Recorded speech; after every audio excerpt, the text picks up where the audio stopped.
Ladies and gentlemen, welcome back to Mouthing Off with Mike, the only wrestling podcast that is HOTTOGO, hot to go, much like the current music darling, Chappell Roan. Ladies and gentlemen, I'm talking NXT Heatwave predictions. We are live and in living color in beautiful Toronto, Canada. I say that like I've been there. I've never been there, so I don't even know if it's beautiful. I'm just putting the city and the country over just for the good credit, and hopefully maybe I could get some good old maple syrup from my friends up north over in Canada. Ladies and gentlemen, NXT Heatwave, we got a lot to talk about. We've got some banger matches on the horizon, a fatal four-way, multiple women's matches, and of course, a North American Championship match, and of course, a tag team match too. So all the titles are on the line here tonight on NXT Heatwave. Let's get into the first match here with NXT Heatwave and the predictions here on Mouthing Off with Mike. That's going to be the pre-show match. Mouthing off with Mike, mouthing off with Mike, mouthing off with Mike. You guys are going to be getting real sick and tired of me. I have been all over your social medias, your YouTubes this week. Listen, we debuted a little something special. I'm going to take a moment here to collect my thoughts. Ladies and gentlemen, you know, the best part about having a podcast is the fact that I just kick my desk and shake everything, so I give you guys like tremors. But the other part of having a podcast is getting to connect with some amazing, creative, intelligent, passionate wrestling, and not only wrestling fans, but sports fans. Almost a year ago, I met an amazing dude by the name of Michael Davis. Now, you've heard that name on Mouthing Off with Mike, I would say now over 50 times, honestly. Well, Mike, he's betting on himself, ladies and gentlemen. Mike started Boom Broadcasting, a revolutionary podcast, content channel broadcast for everyone to fit whatever they're looking for in a podcast. You want a cooking show? I got a guy who's going to cook for you this winter. You want a wrestling podcast? I got 3 of them for you. You want a daily sports show to listen to on your way home from work or when you're cooking dinner for your family and your loved ones? I've got a show for you called Out of Pocket. And by the time this year is over, we'll have a show for almost every sport, television show, major, anything you can imagine. I'm guaranteed there will be somebody hosting a show on Boom Broadcasting. The reason I want to bring this up and focus so much on this here when I'm talking about Heatwave is because I am a part of Boom Broadcasting. Ladies and gentlemen, you will see my content here on the Mouthing Off with Mike Wrestling Podcast channel. That's not changing. I'm not going anywhere. You can't get fucking rid of me. You're stuck with me. Ladies and gentlemen, you are stuck with me. That's it. But what I will say is with an ever-growing and changing and evolving landscape of professional sports and, of course, pro wrestling, because it is cool again, I wanted to bring something different to the table than just Mouthing Off with Mike. So every night, Monday, Tuesday, Wednesday, Friday, and those premium live events Saturdays and those pay-per-view Sundays, whoever's hosting what, I will be live immediately following within 5 to 10 minutes of the show ending to discuss what we saw with the nightcap, ladies and gentlemen. I am going to be your late night wrestling host extraordinaire, and I'm going to get into it, folks. Things are going to get weird, freaky, scary, kinky, happy, maybe a little confusing. But I will tell you, you will be entertained by everybody that is putting their heart and soul into creating something from the bottom to the top. With that being said, ladies and gentlemen, speaking of from the bottom to the top, I'm going to take a look at the NXT Heatwave card from the bottom to the top of the card. First match we're going to take a look at here is a new match that was added this past Tuesday on NXT. We're going to see Carmen Petrovic and Ariana Grace take on Jasmine Nix and JC Jane. That Gigi Dolan clip, rent free. If you were to be like, I wonder what that guy's thinking about. I'll tell you, I'm thinking about three things. There's more than likely a yeah, a yeet, and a JC Jane is a fake ass bitch. Those are the three. Rent free. Don't know why. Don't know how. I don't ask the questions. I don't make the rules, folks. Carmen Petrovic, Ariana Grace, they're going to get the win against Jasmine Nix and JC James in your pre-show match. Let's get into some tag team action here on NXT Heatwave. We got NXT Tag Champs Nathan Frazier and Axiom, two of the most electrifying wrestlers in NXT and honestly, dare I say, the world. They're going to take on the U, baby, not Miami. Chase U, ladies and gentlemen, for the NXT Tag Team Championship.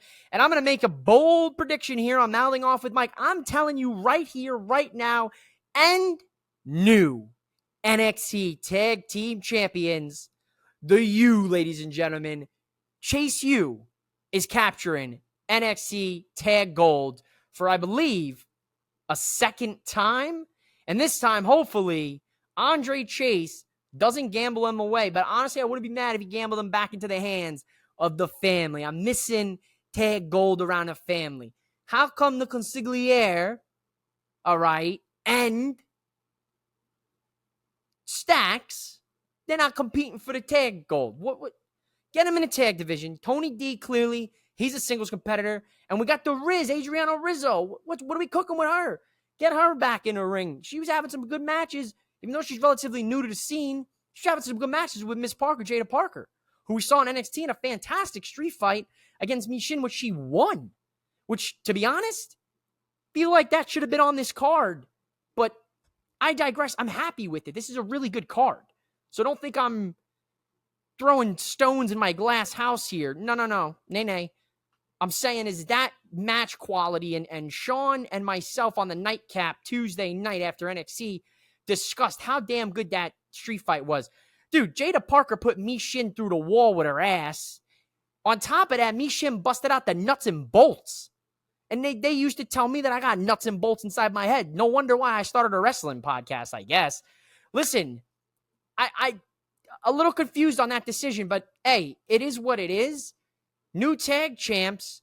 And I'm going to make another bold prediction here, folks. We're going to take a look at the NXT North American Women's Championship. Kalani Jordan, who won that title at NXT Battleground in Vegas in a fantastic ladder match. She's going to go up against Sol Ruka, who is incredible. I've got a funny feeling Sol Ruka is your new NXT North American Women's Champion. Now, how about that? Get up on your surfboard and hit the waves, baby, with that one, because Sol Ruka is taking that North American Championship. We got a meaty man in the form of Oba Femi, the current NXT North American Champion, going up against the Cardiac Kid, one of the biggest underdogs in NXT's history, longest reigning NXT North American Champion, never lost the title, had to relinquish it due to injury. He came back a few weeks ago, and he set his targets right on Oba Femi. Now listen, I love a good David and Goliath, but nobody is stopping the rule of the ruler, Oba Femi. Give me, and still NXT North American Champion, Oba Femi. This match got a little emotional this past week on NXT. Lola Vice cut what I would describe as one of the more impassioned babyface promos. And Lola Vice, we're used to her being sassy. You know, she plays up to the Latina gimmick. You know, I'm a Latina, she says. You know, she got them hard-hitting fists, and then she's got, you know, the booty shake. She knocks you out, and then she twerks over your corpse, which is metal as fuck if you really think about it. Like, all right, hear me out. You get knocked the fuck out, and then all of a sudden, Here comes this girl, and she just twerks over your lifeless bot. Like, bro, you're done. You're finished. You got to change your name, your state, your identity, your look. It's over. And look, this is a tough one for me. Lola Vice cut a fantastic promo. She talked a lot about the journey of her career, of her life, fighting for every opportunity, making it, in the UFC, fighting in the world's most famous arena, Madison Square Garden, not knowing what was going to come of her career, her mom getting sick, and I can relate to that. We can relate to that as humans. It's relatable. We've all fought for things in our life. We've all faced hardship, those hard times that Dusty spoke of, all those years ago. And Lola Vice is clear the babyface in this feud now. And it makes me believe that she's going to walk out of Heatwave as the NXT Women's Champion. But the prodigy Roxanne, she hears all that. She looks like she's sympathetic, right? But then she hits Lola with so many other women have wanted to make that phone call and they couldn't because I beat them. And she tells Lola, and you're not going to be able to make that phone call either. Now right there. Look, talk with Sean Lucas Tuesday after NXT, after this aired, fresh on the mind, right? We both were in agreement here that this promo completely shifted our picks in this match. And I think he leans now more toward Lola Vice. And I still lean towards Roxanne, but I'm torn here, folks. A part of me really wants to see Lola Vice hold the championship because in my core, I believe Roxanne Perez is ready. Now, whether she's ready on a talent base, sure, she is. No doubt about it. She was ready a year ago. But from the standpoint of having consistent creative, we've now seen, one of the biggest stars in NXT, Dijak, leave WWE, not resign because they didn't negotiate with him. And there's so much misinformation and aggregations being out there. So you really got to check your sources and you really got to look into this. And if it's not coming from Dijak, to be honest, I wouldn't believe it. He did a fantastic interview with Raymond over at Respect the Craft this past week on Tuesday afternoon. Great interview. Check it out. And he kind of went into that. So you worry about a talent like Roxanne because you don't want her to get called up too soon where they don't have anything for her, or she ends up on main event in the case of what Dijak was saying, which is not the be all end all. He elaborated on it, but you worry because you don't want that to happen to the talent and of course the prodigy that is Roxanne Perez. She's a Booker T gal, reality of wrestling gal. She's been wrestling since she was a kid. I'm going to give the edge to Roxanne Perez to retain the NXT Women's Championship, and that's only because I know on the horizon, Japan's sensation, women's wrestling sensation, Julia signed, and she is headed to NXT. And that arrival is imminent, and dare I say, I wouldn't be shocked to see her in Canada at Heatwave for this match. The main event, more than likely, of NXT Heatwave is going to be a fatal four-way. Whoop that trick. Whoop that trick. Yeah, it's not the same when I don't have anybody to do the ad-libs, man. My man Sean, my man Shannon, my man Mike, my man Jordan, they all give me the ad-libs. It's not the same when it's just me. Like, I love coming back on my show, riding solo. There's a more personal connection. If you're on the video side, you're seeing me, you're seeing Ghostface on your screen. What's your favorite scary movie? Put that in the comments. You might get a call. Maybe. See, and that's the part of it, right? Someone's here to laugh, and that's what makes podcasting a two-person sport sometimes for the most part. But this is cathartic for me. I get to come, I get to shoot the shit. You either listen or you don't. And that's okay with me at this point. So listen, we got Trick Willie Wonka. He's defending that NXT championship for the first time in a fatal four-way match. And he's going to take that title and he's going to defend it against Javon Evans, the young OG. He's so bouncy. Yes, he is. I'm a big fan of Javon. My brothers with Four Sides of the Ring, Martin, Marcus, they saw this man grow up, become a young adult, become a young man, make it to NXT at the young age of 20 years old. And The sky is the limit. He has it. He's captured it. He's going to go against All Ego, Ethan Page, and the former chairman, Shawn Spears, in a fatal 4-way main event for NXT that, as I say it and it rolls off the tongue, doesn't sound real. It sounds like I booted up WWE 2K, went on over to Community Creations, I went to What's the Status and all those gem of creators that we have for 2K24 and the WWE games, and I downloaded Ethan Page and Shawn Spears and Javon Evans, and I had Trick Williams defend the title. Like, this just sounds like I was sitting here cooking up maybe a couple of rips off the blinker, and I was like, let me cook up some gems here. Put my little Triple H cap, my little Shawn Michaels chef hat on. This doesn't feel like a real life match, but it's happening. It's happening Sunday in Canada. And look, we've got some Canadians in this match. Ethan Page, Shawn Spears, Javon Evans, no. Trick Williams, no. Obviously, I know where those boys are from. Look, I don't want to say this, but it's time for Trick to drop the title. Martin got in my ear from four sides, and he kind of made me start looking at these matches, and I was like, you know what? Trick is so charismatic. He's so talented. He's such a good talker. He's got the vibe, the aura, as everyone says. You know, it's overused, but it's true. He has it. But the in-ring work sometimes leaves me a little bit to be desired about. And I'm a hypocrite because I tell you all the time on my show, NXT's developmental. Just, you know, don't say it. But it is time. I think Trick drops the title to either Ethan Page or Shawn Spears. Just give him the Canadian pop. I'm going Ethan Page, All Ego, to become your new NXT World Champion. And that is not to dismiss Trick's title run. He's had a fantastic title run. I think Trick is a guy that may not necessarily need a title. Sean and myself talked about this on the nightcap this week. But I think Trick stays in NXT, hangs around potentially till Royal Rumble season. I think you get his debut to the main roster in the Royal Rumble. Maybe he heads to SmackDown. Him and Mello link up again as friends, or they continue the enemies, friends to enemy story that we left NXT on, where Mello was, you know, called up after he put Trick over.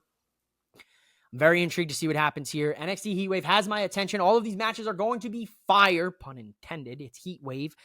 I'm on fire recording this. It's on fire outside, folks. Global warming might be real. I'm not going to get political here, but everything's hot as hell out there, man. And it's going to keep getting hotter this weekend, folks. If you haven't already, my Money in the Bank predictions are out there. I've got Kicking It with Leo, one of the brightest young content creators in the game right now. If you're not subscribed to his channel, go subscribe. Check out his live streams. Check out his content. It is very unique. He's got a great mind when it comes to storytelling and long-term booking and fantasy booking. We went into it a lot on the Money in the Bank predictions. I was also joined by one half of the Black Masses and Constellations podcast host, Tortellini. Now, Torin was there with us. We tried to get her in. We had some connectivity issues, so I owe Torin a standalone episode with just her. Hell, if Tortellini wants to come swing by and the ladies want to join up for a conversation, they always have an open door. Kicking It with Leo, you also have an open door if you're listening to this, my good brother and my good sisters over at the Black Masses and Constellations podcast. Make sure you check out both of their contents.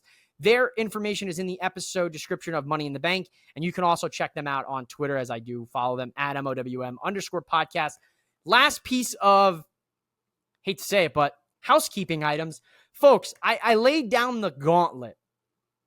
Don't let me down. Don't you want to see an idiot with a podcaster make a fool out of himself and make a poor physical choice? And by poor physical choice, I mean shave off this beautiful beard that I just got lined up by that barber Kool-Aid. Go check him out for all your barbering needs if you need a cool fade. Do I throw it all away just for the sake of 200 subscribers? I am. I'm willing. I'm ready, willing, and gable to do so. If you subscribe to Boom Broadcasting, get that channel to 200 subscribers by the end of July. If you get my channel up to 200 subscribers, Boom's got 137 or so. I got about 124. If you get both of our channels up to 200 subscribers, tell your friends, tell your family, tell your families, friends, uncles, sisters, cousins, brothers, mothers, sisters, your second removed cousin that you only see, the cousin that might be the black sheep of the family. Let them all know. Let them all know. 200 subscribers, both channels. You're going to get the Dirty Dom mustache by mouthing off with Mike. I guess you can call me Dirty Mike Mysterio at that point. Ladies and gentlemen, this has been Mouthing Off with Mike. I am your host, Mike. Catch me this weekend on the Nightcap on Boom Broadcasting. Catch me here on Mouthing Off with Mike. Make sure you subscribe if you want to see the mustache Mike happen. That's it, folks. Go out there and enjoy pro wrestling. Enjoy this weekend full of action from AEW, WWE's Money in the Bank, and NXT Heatwave. I'm out of here, signing off. Just go out there and enjoy some pro wrestling. Mouthing off with Mike. Mouthing off with Mike. Mouthing off with Mike.